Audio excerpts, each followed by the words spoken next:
아래서 발견한 과학, 그 짜릿한 즐거움을 여러분에게도 선사해드립니다. 사람과 과학의 만남, 사과나무의 엄지혜입니다. 얼마 전 네팔에서 큰 지진이 일어나서 많은 사상자가 발생을 했죠. 2011년도에는 이웃나라인 일본에서도 대규모의 지진이 있었습니다. 이렇게 지구촌 곳곳에서 벌어지는 지진 이야기를 듣다 보면요, 이런 질문이 좀 생깁니다. 과연 한반도는 지진에서 안전한 걸까요? 오늘은 이 질문에 답을 해줄 강연자를 모셨는데요. 큰 박수 청해볼게요.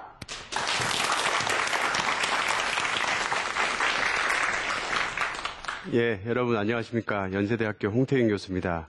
오늘 제가 여러분 이 시간에는 지진에 대한 특성과 그다음에 한반도에서 정말 지진이 발생한다면 얼마나 위험할지, 그다음에 우리 지진 해일도 있고요. 그다음에 가까운 곳에 또 백두산 화산도 있는데 과연 이러한 것들이 우리에게 얼마나 위험이 될 수 있는지 한번 알아보도록 하겠습니다. 먼저 이 그림부터 시작하겠습니다. 이것은 1995년 1월 17일 일본 고베에서 발생한 지진 장면입니다. 지진이 발생함과 동시에 강력한 지진동이 발생해서 편의점이 흔들리는 장면이었고요. 지금 건물이 붕괴된 장면입니다. 이 건물이 붕괴되게 되면 보통 사람들의 인명피해가 이 건물 붕괴와 연관되어 있는데요. 이 건물이 약하면 약할수록 많은 피해로 연결되게 되는 것이 상례입니다. 당시 이렇게 굉장히 강력한 지진동이 발생을 해서 보시는 바와 같이 육교가 붕괴되거나 화재가 발생을 하고, 또한 하수관로가 이 차오르는 여러 가지 현상들이 발생을 했습니다. 일본은 이 지진 전까지만 해도 지진으로부터 굉장히 잘 준비된 나라라는 생각을 하고 있었습니다. 하지만 이 지진으로 말미암아서 우리는 아직 준비가 덜 됐구나라는 생각을 하게 되고요. 일본 전역으로 내진 설계를 강화하게 되고 지진계를 전국에 깔게 되는 계기를 마련했습니다. 이 지진으로 말미암아 동일본 대지진 후에는 일본이 지진으로 피해로부터 굉장히 안전할 수 있는 그런 계기가 됐던 지진이 되겠습니다. 그러면 이제 지진을 하나씩 살펴보도록 할 텐데요. 이것은 1976년 7월 27일 중국 탕산에서 발생한 지진입니다. 인류 역사상 1900년부터 지진 관측이 공식적으로 시작이 됐습니다. 그때부터 우리가 규모라는 것을 측정할 수 있었는데요. 그 후부터 발생한 지진 가운데 인명피해가 가장 많이 발생했던 지진이라고 할 수 있는 게 바로 중국 탕산 지진입니다. 이 아래 그림은 지진 전 장면이고 윗 그림은 지진 후 장면이 되겠습니다. 근데 공식 기록에 의하면 25만 명이 사망한 것으로 알려져 있습니다. 이 밖에 여러분들 기억나실 수 있겠는데요. 2004년 12월 26일 날 인도양 수마트라 섬에서 규모 9.1의 또 다른 거대한 지진이 발생을 했습니다. 바로 이 왼쪽 그림과 오른쪽 그림이 이 휴양지인 수마트라 섬 인근에 있는 한 섬을 촬영한 장면인데요. 지진 전후에 굉장히 많이 바뀐 걸 알 수 있습니다. 보시는 바와 같이 28만 명이 이 지진으로 사망을 한 것으로 알려져 있습니다. 그 다음에 2010년도 1월 12일 IT 지진입니다. 규모가 7.0으로 비교적 작은 지진이라고 할 수 있는데요. 하지만 이 탕산 지진에 의해서 인명피해가 가장 큰 지진이라 할 수 있습니다. 31만 명이 사망하기도 했고요. 그 다음에 여러분 잘 아시는 동일본 대지진 2011년도 3월 11일 규모 9.0의 동일본 대지진입니다. 2만 명 정도가 사망을 한 걸로 알려져 있는데요. 근데 놀랍게도 앞서서 말씀드린 바와 같이 고베 대지진 이후로 이 일본은 굉장히 내진 설계를 강화했거든요. 그러다 보니까 건물들은 굉장히 튼튼하게 잘 지어졌는데 이런 지진의 일이 발생을 해서 인명피해를 줄 거라는 건 미처 대비를 못했습니다. 그래서 이 2만 명이나 되는 사람들은 다 지진 해일로 사망한 사람들이지 건물이 붕괴되거나 해서 사망한 사람들이 아닙니다. 그래서 이 2만 명이라는 숫자는 많게 보일지 모르지만 일본 정부 입장에서는 굉장히 선방한 결과라고 할 수 있습니다. 그 다음에 2015년 4월 25일 규모 7.8의 네팔 지진입니다. 얼마 전에 발생했던 이 지진으로 인해서 현재까지 약 8천 명 정도가 사망한 걸로 알려져 있고요. 또 다른 여진들이 잇따르고 있습니다. 그럼 이 지진들은 과연 어디서 발생하는지 한번 살펴보도록 하겠습니다. 이러한 큰 지진들은 그림에서 보듯이 이 색깔로 나타난 파란색, 빨간색, 녹색으로 이제 표현된 것들이 지진의 위치인데요. 이 빨간색 점들은 깊이가 굉장히 깊은 신발 지진을 나타내고 이 파란색 지진들은 비교적 얕은 깊이에서 발생한 지진들입니다. 한 가지 공통적인 특색은 지진이 많이 몰려있는 곳이 태평양 주변이라는 걸 알 수 있습니다. 그래서 우리는 이것을 가지고 환태평양 지진대라고 일컫게 됩니다. 태평양 주변에 이렇게 많은 이유는 이후에 말씀드리겠지만 이 판의 운동과 관련되어 있습니다. 우리가 태평양 중앙해령이라는 곳에서는 굉장히 빠른 속도로 판이 만들어집니다. 1년에 10cm씩 판이 새롭게 만들어지고 이 만들어진 판들은 알루션 열도라든가 일본 열도에 매년 10cm의 속도로 충돌하게 됩니다. 굉장히 빠른 속도로 충돌하다 보니까 이 충돌하는 곳에서는 많은 힘들이 쌓이게 되고 이 힘들은 곧 지진으로 연결되게 됩니다. 이 표는요, 굉장히 흥미로운 표가 될 텐데요. 우리가 1900년 이후로 발생했던 지진들을 이렇게 규모 순서대로 랭킹을 정해놓은 곳입니다. 가장 위에 칠레 지진이 있고요. 이 1960년대에 발생한 이 칠레 지진이 규모 9.5 이렇게 됩니다. 그로부터 우리가 이제 이런 지진들을 초대형 지진들이라고 하는데 초대형 지진은 지금까지 약 17차례 정도 발생을 했습니다. 규모 8.6 이상이 한 17차례 정도 되는데요. 그 가운데 가장 큰 지진은 이 칠레 대지진이 되겠습니다. 그리고 9.2의 지진도 있고요. 9.1의 지진도 있고 9.0의 지진도 있습니다. 이 9.1 지진은 9.2 지진은 바로 수마트라 대지진이 되겠고요. 2004년도에 발생했고 2011년도 동일본 대지진은 바로 9.0 지진이 되겠습니다. 이와 같이 굉장히 많은 지진들이 발생을 하고 있는데요. 그런데 이 지진들이 발생한 위치는 지도에서 표현된 것 같이 이렇게 숫자로 표현되어 있는데요. 1, 2, 3, 4, 5, 6, 7, 8에서 표시되어 있는데 이것들이 바로 앞서서 본 표에 나타난 초대형 지진들이 발생한 위치가 되겠습니다. 아까 우리가 봤던 지진이 많이 발생하는 곳과 위치가 동일합니다. 그래서 지진의 특성은 뭐냐면 지진이 많이 발생하는 곳에 큰 지진도 많이 발생하게 되는 특성이 있습니다. 그런데 또 다른 특성은 뭐냐면은 앞에 표에 보게 되면은 우리가 규모 8.6 이상의 초대형 지진이라는 것이 시기적으로 굉장히 몰려 있다는 겁니다. 그래서 이 초대형 지진들을 보게 되면 다시 한번 볼까요? 우리 초대형 지진이라고 하는 것은 표로 잘 나타나 있지 않지만 1950년대, 60년대까지 규모 8.6 이상의 지진들이 쭉 발생을 하다가 70년대, 80년대, 90년대에는 이 초대형 지진들이 발생하지 않습니다. 그러다가 2004년 12월 26일 수마트라 대지진을 계기로 하면서 규모 8.6 이상의 지진들이 또 연거푸 발생을 하고 있습니다. 이 특징은 뭐냐면은 초대형 지진이라고 하는 것이 일단 한번 발생하게 되면 전 지구적으로 응력의 불균형이 발생하게 되고 이 불균형된 응력은 또 다른 초대형 지진들을 만들어내게 됩니다. 그래서 이러한 메커니즘은 약 20년 정도 진행이 되기 때문에 2004년 이후로 발생하는 이런 초대형 지진들은 앞으로도 10년은 더 발생할 가능성이 높다는 것입니다.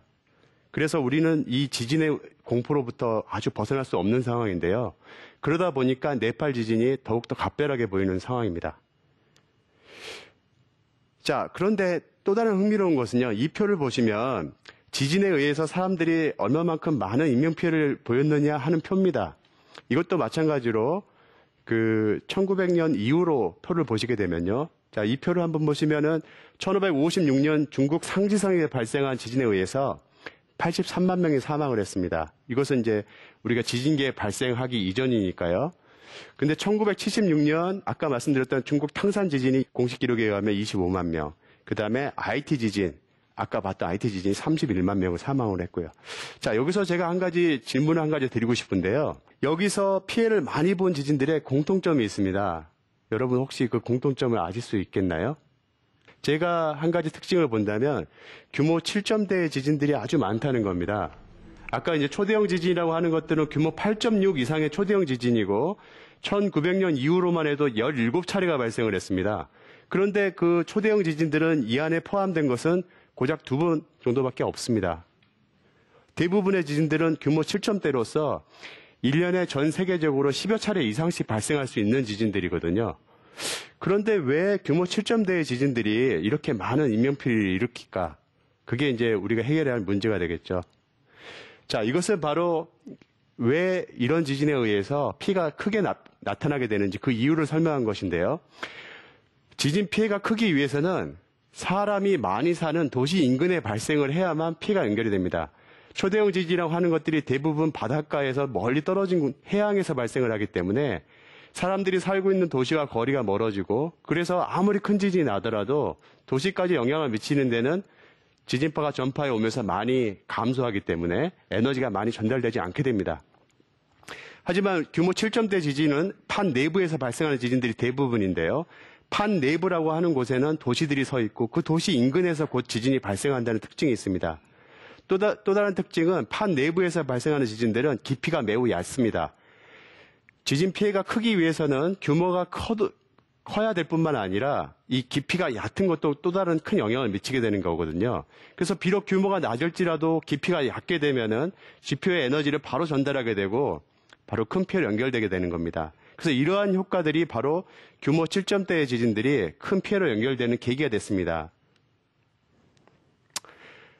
그런데 우리가 동일본 대지진에서 배우게 되는 한 가지 큰 교훈이 있었습니다. 왼쪽 그림은 동일본 대지진 발생했을 때 땅이 얼마만큼 흔들렸는지를 표시하는 것이 되겠습니다. 그래서 검은색 쪽으로 가까울수록 땅이 많이 흔들렸다는 얘기고 하얀색 쪽으로 갈수록 땅이 조금 흔들렸다는 얘기가 되겠습니다. 오른쪽 그림은 뭐냐면 일본에서 지진이 발생을 한다면은 어느 지역이 제일 위험할까라고 하는 지진 위험도가 되겠습니다. 그러면은 이 노란색으로 표현된 빨간색 쪽으로 표현된 오른쪽 그림을 보게 되면요. 동경 주변에서 많이 위험하다고 표현되어 있고 동일본 대지진이 발생한 지역에서는 거의 위험하지 않은 걸로 나타나고 있습니다. 근데 실제로 동일본 대지진이 발생을 해서 땅이 많이 흔들렸던 분포를 보게 되면 우리가 그동안 지진이 위험하다고 생각되는 것과는 많은 차이가 있는 걸 알게 됩니다. 그 이유는 뭐냐면은 이 오른쪽 그림을 뭘 계기로 해서 만들게 되냐면 1900년 이후로의 지진 관측을 가지고 만든 그림입니다. 그러니까 비교적 100년밖에 안 되는 지진 관측 기록을 바탕으로 해서 만들다 보니까 저렇게 왼쪽과 같은 저런 일들을 미처 상상을 못한 거죠. 자, 이 오른쪽 그림은 바로 이 긴 재래 주기를 가진 지진에 대한 표현인데요. 동일본 대지진은 이 주기가 보시면요. 600년 혹은 1300년 만에 발생한 지진으로 평가되고 있습니다. 그러니까 우리가 지진 관측 기록이 100년이라고 하는데 100년 가지고는 이 지진이 발생할 거라는 걸 예측을 못했다는 얘기가 됩니다. 그래서 초대형 지진이라든가 보다 더 큰 지진이 발생할 가능성을 생각을 하려면 1000년 혹은 2000년 이상을 내다봐야지만 과연 어느 정도의 큰 지진이 나타날지를 판단할 수 있게 되는 겁니다. 오른쪽 그림은 이제 수찬성 지진, 아까 봤던 그림 중에 하나인데요. 수찬성 지진은 약 3000년 혹은 6000년 만에 발생한 큰 지진으로 평가되고 있습니다. 그러니까 그만큼 땅은 3000년 동안 되는 시간 동안 힘을 저장을 했다가 한꺼번에 배출하면서 큰 지진으로 발생할 수 있다는 겁니다.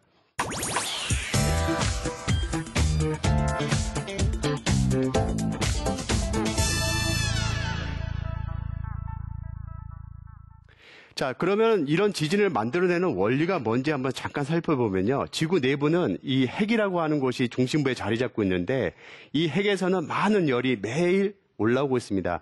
이 막대한 열이 올라오면서 지표에 막대한 열이 전달이 되고 이 지구 외곽을 덮고 있는 지각판들은 이 열에 의해서 움직이게 됩니다. 움직이게 되면서 판의 경계부에서 충돌을 하게 되거든요. 그 충돌하는 곳에서 곧 지진이 만들어지게 됩니다. 자, 그러면 이제 한반도로 넘어가 보겠습니다. 한반도는 보시는 바와 같이 일본 열도는 거의 보이지 않을 정도로 지진으로 덮여 있는데요. 이 태평양판이 엄청나게 빠른 속도로 일본 열도에 충돌하고 1년에 10cm 정도 되는 빠른 속도로 충돌을 하거든요. 그래서 일본 열도는 이 태평양판과 필리핀판의 충돌에 의해서 많은 지진들이 발생합니다. 한반도는 그 판의 경계부에서 비교적 안쪽에 자리 잡고 있어서 이 그림에서 보시다시피 지진이 비교적 적은 것으로 보이는데요. 조금 더 자세히 살펴보면은 한반도는 일본 열도에 비해서 지진이 적은 것처럼 관측이 되지만 또 한 가지 특징은 깊이가 얕은 지진이 관측이 됩니다. 여기서 빨간색으로 표현된 지진들이 깊이가 얕은 지진들을 나타낸 거거든요. 제가 앞에서 지진 피해에 의해서 피해가 큰 지진들은 이 깊이가 얕은 지진이라고 했는데 한반도에서 발생한 지진들이 곧 깊이가 얕습니다. 그래서 한반도는 규모가 작을지라도 만약에 한반도에서 지진이 발생을 한다면 깊이가 얕기 때문에 그 피해가 지표로 고스란히 연결이 되고 큰 피해로 연결될 공산이 아주 큽니다. 그러면 한반도에서 발생할 수 있는 최대 지진이 얼마냐 하는 게 곧 문제가 되겠죠. 지금까지 한반도에서는 규모 5 이상이 6회 정도 이제 판단할 수 있는 지진들이 발생을 했는데요. 대부분의 지진들이 해양 지역에서 많이 발생을 했습니다. 내륙에서도 일부 발생한 바 있지만 우리나라는 이렇게 동해, 서해, 남해 지역에서 이제 집중적으로 지진이 많이 발생하는 특징을 보이는데요. 그런데 이런 계기 지진뿐만 아니라 앞서서 제가 말씀드린 바와 같이 큰 지진들은 굉장히 긴 시간을 가지고 발생한다고 했습니다. 그래서 우리나라 지진 기록 같은 경우에는 1978년 이후로 지진계에 의해서 관측이 됐습니다. 그러다 보니까 기록이 되게 짧거든요. 그래서 그 짧은 기록을 바탕으로 우리가 지금까지 보게 되니까 한반도는 지진이 많이 안 나는구나. 나봤자 규모 5점대구나 라는 오해를 한다는 거죠. 그래서 긴 기록을 봐야 되는데 그러면 지진계에 기록된 기록도 없고 뭘 봐야 할까 우리가 이제 고민을 하게 되는데 바로 이 조선왕조실록과 삼국사기 같은 역사서에 지진 피해 기록이 아주 잘 남아 있습니다. 자, 한 예를 보게 되면요. 자, 여기 이 그림을 보시면은 역사 지진 기록이 남아 있는데 서울에서 지진이 일어났다. 동쪽에서 서쪽으로 진행되는데 한참 있다가 그쳤다. 처음에는 소리가 약한 우레처럼 들리다가 나중에는 집이 모두 흔들리고 담장이 흔들리다가 무너졌다. 신시에 또 지진이 일어났다. 두 번째 지진에는 집이 흔들리고 소와 말이 놀라서 달아났다. 함경도에서도 지진이 일어났다. 이런 지진 기록들이 아주 많습니다. 그런데 이렇게 담장이 무너지고 흔들리고 하기 위해서 얼마만큼의 강도로 땅이 흔들려야 되는지 평가하게 되면 진도 9에 해당됩니다. 이런 기록들이 꽤 많이 나오거든요. 그래서 지금 현재 우리가 지진 피해를 보지 않고 있다고 해서 한반도에 지진이 발생하지 않는다는 얘기가 아닙니다. 지금 여기서 이런 지진들이 발생한다는 건 미래에 똑같은 지진들이 한반도에 발생할 수 있다는 얘기가 되겠습니다. 동일본 대지진에 의해서 한반도는 급격한 변화를 겪게 되는데 오른쪽 그림을 보시게 되면은 그간의 한반도 지진 발생 추이를 나타냅니다. 이 보시면 0이라고 표현된 것이 동일본 대지진이 발생한 시간이 되겠고요. 거기서 이렇게 음수 부분 -2, -4로 가면은 동일본 대지진이 발생하기 전 2년 전, 4년 전, 5년 전 이렇게 되겠습니다. 그 다음에 2, 4 이렇게 나가는 것이 동일본 대지진 후가 되겠는데요. 이 빈도를 나타내는 커브에다가 직선으로 이렇게 피팅을 했는데 만약에 지진이 매년 일정하게 발생하게 되면 이렇게 직선으로 나타나야 됩니다. 근데 동일본 대지진 이후에 지진이 급증하다 보니까 이 추세선을 벗어나서 새로운 선이 만들어지게 됩니다. 그 얘기는 뭐냐면 한반도의 지진 발생 빈도가 동일본 대지진을 계기로 해서 급증했다는 걸 알 수가 있습니다. 그러니까 이렇게 인근에서 큰 지진이 한번 발생하게 되면 한반도와 같은 곳에서는 지진 발생 빈도가 증가하게 되고 과거에 규모 7 정도로 평가되는 역사지대에 평가되는 지진들이 곧 발생할 확률이 아주 높다는 것을 의미하고 있습니다. 이 동일본 대지진에 의해서 여러 지진들이 발생을 하게 되는데 그중에 하나는 울산 앞바다에서 2012년도에 지진이 발생을 하게 되는데 이 울산 앞바다 지역 같은 경우에는 과거의 지진들이 이렇게 한 자리에서 빈번하게 발생한 전례가 없었거든요. 근데 이곳에서 규모 2점대의 지진들이 연쇄적으로 발생하는 기현상이 발생을 했습니다. 또 이뿐만 아니라 2013년도에는요. 서해 보령 앞바다에서 연쇄적으로 지진이 발생합니다. 우리는 전문 용어로 earthquake swarm이라고 하는데 earthquake swarm은 한 자리에서 지진이 계속 빈발하는 현상을 말합니다. 이런 현상은 지금까지 한반도 지진 관측 역사상 처음 있는 일입니다. 이 짧은 기간 동안 한 자리에서 약 60여 차례 지진들이 발생을 하게 되는데요. 이것이 곧 동일본 대지진 후에 나타나는 현상들이 되겠습니다. 그리고 백령도 근해에서도 비슷한 현상이 관측이 됐었고요. 자, 그러면은 한반도에서는 만약에 큰 지진이 발생을 한다면 과연 어디서 발생하게 될까? 그거를 한번 확인을 해보면요. 왼쪽 그림은 지금까지 발생한 지진의 위치를 다 이렇게 표현을 한 건데요. 어디가 지진이 많이 발생했는지 색깔로 표현을 한 겁니다. 그래서 파란색으로 표현된 지역에 가장 많은 지진이 발생한 곳이고요. 빨간색으로 한 것은 그 다음으로 많이 발생한 곳, 하얀 곳은 비교적 덜 발생하는 곳이 되겠습니다. 그림을 보시게 되면은 이 평양 인근에서 가장 많은 지진들이 지금까지 발생한 걸 알 수가 있고요. 그 다음에 속리산 인근, 그 다음에 동해, 그 다음에 서해안, 그 다음에 제주도 일원에서 많은 지진들이 발생한 걸 알 수 있습니다. 한 가지 특이한 것은 수도권의 비교적 지진 발생 빈도가 적은데요. 하지만 역사 기록을 확인해 보면 수도권 인근에 굉장히 많은 지진이 발생한 걸 알 수가 있고 이 수도권 인근은 굉장히 딱딱한 땅 지역이거든요. 그러다 보니까 지진이 많이 발생하지 않는 것처럼 보일지 모르지만 긴 시간을 놓고 보면 수도권에 이렇게 많은 힘이 쌓이고 한꺼번에 큰 지진이 발생할 확률도 굉장히 높다는 걸 알 수 있습니다. 자, 이것은 지진 해일의 발생 원리를 설명하는 그림이 되겠는데요. 지진 해일은 해저에서 단층 운동에 의해서 물이 급격하게 움직임에 따라서 그 물이 해안가로 다가서는 현상이 지진 해일이 되겠습니다. 먼저 저희는 이제 동일본 대지진 때 발생했던 지진 해일 장면을 보게 되면요. 이것은 지진 해일이 발생하고 나서 인근에 있는 마을에 바닷물이 밀려드는 장면이 되겠습니다. 저 바닷물이 저 마을까지 밀려드는데 이 해안선에 도달하고 나서 3분 만에 벌어진 일이 되겠습니다. 그래서 해안선에서 바닷물을 보고 나서 피하려고 하면 이미 피하기 어려운 속도가 되겠습니다. 지진 해일이 해안선에서 내륙으로 다가서는 속도가 약 시속 900km 정도 되거든요. 그렇기 때문에 사람이 그걸 보고 피하기에는 이미 늦습니다. 그래서 지진이 발생함과 동시에 높은 곳으로 피하지 않으면 저 지진 해일에 의해서 피해를 보는 것을 피할 수가 없습니다. 그러면 한반도는 이 지진 해일로부터 안전한지 한번 확인을 해보면요. 이 그림은 한반도 지진 해일 피해를 나타내는 그림인데요. 일본 서해안 쪽에서 지진이 발생했을 때 한반도 쪽으로 지진 해일이 다가서게 됩니다. 이 지진 해일에 의해서 한반도가 피해를 보기까지 약 1시간이 소요됩니다. 그래서 1시간 안에 동해 쪽에 경보가 적절하게 내려지지 않으면 이 동해안 쪽은 피해를 볼 수밖에 없습니다. 하지만 한반도는 이 일본 쪽에서 발생한 지진 해일에 의해서 여러 차례 피해를 봤는데요. 1940년, 64년, 83년, 93년 등의 지진 해일에 의해서 큰 피해를 봤었고요. 이 그림은 83년도 규모 7.7 지진에 의해서 이모낭 근처에서 발생한 지진 해일을 기록한 그림이 되겠습니다. 당시에 이 파고가 약 7m 정도 이르는 파고가 해안선에 도달한 것으로 알려져 있고요.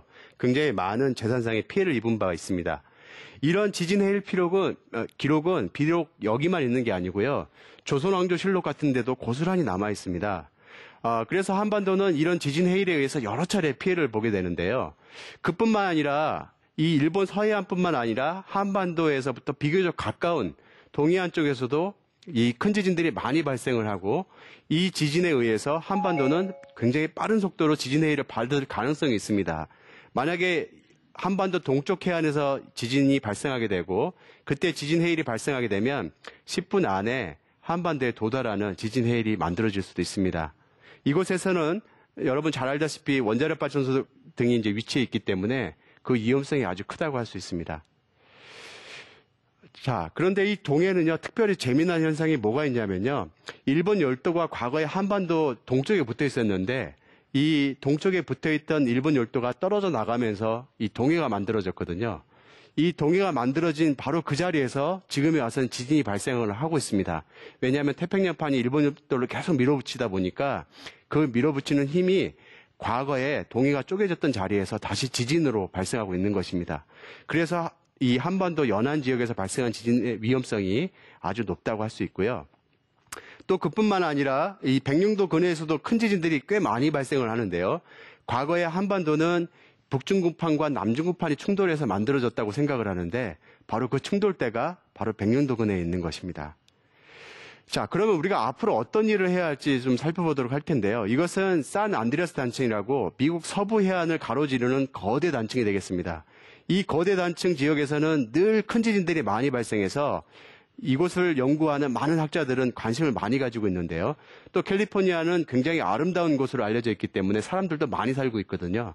그래서 이런 캘리포니아를 가로지르는 거대 단층 지역을 중심으로 많은 조사들이 이루어지고 있고요. 그를 위해서 여러 가지 지질 조사 같은 것들을 병행하고 있습니다. 여기서는 지진이 일어나고 나서 발생했던 여러 땅의 변화 같은 것들을 측정하고 하는 일들을 병행하고 있습니다.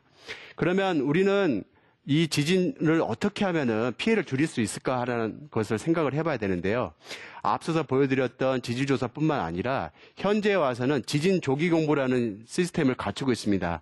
지진 조기경보는 이 큰 지진이 발생을 했을 때 인근 가까운 지역에서 보는 피해를 바탕으로 조금 멀리 떨어져 있는 곳에 빨리 경보를 내려서 그 지역에 뭐 지하철이라든가 고속열차라든가 원자력 발전소 가동을 빨리 중단시키는 일을 하는 거거든요.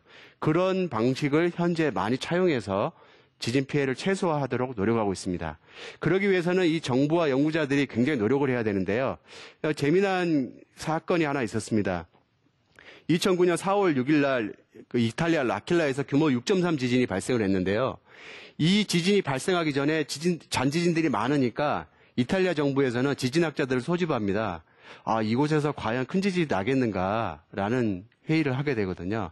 당시에 참여했던 지진학자들은 글쎄요, 큰 지진이 날 가능성이 비교적 없을 것 같습니다라는 결론을 내리게 됐는데 불행히도 그 결론을 내리고 나서 2주 안에 규모 6.3 지진이 발생을 하고 308명이나 되는 사람이 사망을 합니다.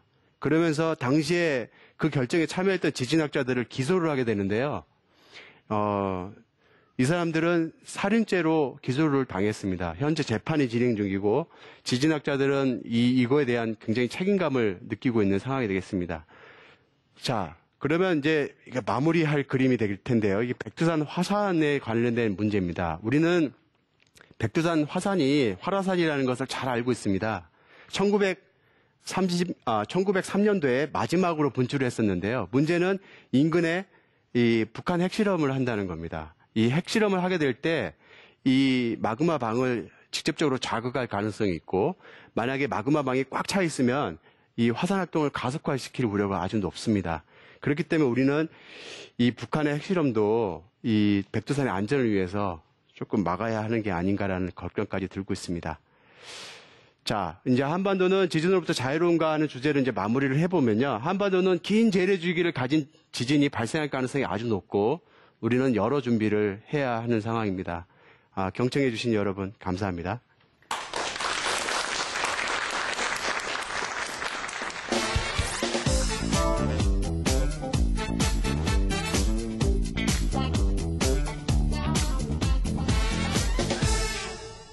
네, 홍태경 교수님 강연 잘 들었습니다. 네. 보면서 좀 무섭다라는 생각이 들더라고요. 처음에 얘기했던 것처럼 한반도 과연 지진에서 자유로운가 하는 질문에는 자유롭진 않다라는 결론이 났는데요. 그렇다면 우리나라는 지금 지진에 대한 대비를 잘하고 있나요? 예, 불행히도 우리나라는 아직 기초 연구가 많이 미흡한 상태입니다. 과연 어디서 지진이 발생하게 될런지, 그 다음에 큰 지진은 과연 어느 정도 규모까지 발생하게 될런지에 대한 기초조사가 아직 많이 이루어지지 않았거든요. 그래서 그런 기초조사를 해야 하는 상황이라고 할 수 있습니다. 약간은 미비한 상황인데요, 네. 준비가. 네, 안타깝게도 현재는 좀 그런 상황입니다. 네. 자, 오늘 지진에 대해서 좋은 이야기 해주신 홍태경 박사님께 다시 한번 큰 박수 부탁드립니다. 네, 감사합니다.